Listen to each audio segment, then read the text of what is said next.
இஸ்லாமிய மார்க்கம் மோமின்களுக்கு இந்த கோப உணர்வை வெறுக்கத்தக்க ஒரு பண்பாக, இழிவான ஒரு பண்பாக நமக்கு போதிக்கிறது.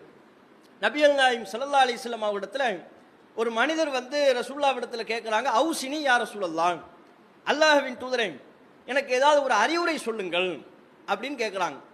நபிகள் நாயகம் சொல்கிறார்கள், லா தக்லப், நீ கோபப்படாத, கோபப்படாத என்கிற அறிவுரையை அவருக்கு முன் வைக்கிறார்கள்.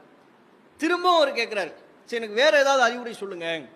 திரும்பவும் ரசூலுல்லாஹ் சொல்றாங்க, லா தக்லப், நீ கோபப்படாத. பலமுறை அந்த நபி தோழர், அந்த மனிதர், இல்ல எனக்கு வேற ஏதாவது அறிவுரை சொல்லுங்கன்னு திருப்பி திருப்பி அவர் கேட்ட போதும், ஃபரத்தத மிராரன், பலமுறை தனக்கு அறிவுரை சொல்லுங்கள் என்று அவர் வேண்டிய போதும் கூட நபிகள் நாயகம் அவர்கள் சொன்னது லா தக்லப், நீ கோபப்படாத என்கிற இந்த அறிவுரை தான் முன்வைக்கிறார்கள்.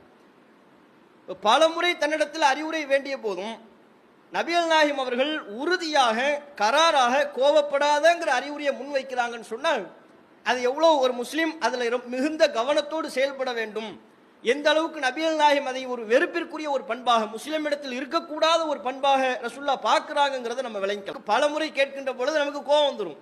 நபிகள் நாயகம் அவர்கள் கோபப்படாதே என்பதையே கோபப்படாம சொல்றதா இருந்தா, ரசூலுல்லாஹ்வுக்கு கோபம் ஏற்படுத்தக்கூடிய ஒரு சூழல் அங்கே உருவாக்கப்படுகின்ற பொழுது கூட தன்னை கண்ட்ரோல் பண்ணி கோபப்படாதப்பா என்பதையே மென்மையாக பலமுறை அறிவுரை சொல்லக்கூடியவர்களாக ரசூலுல்லாஹ் இருக்கு.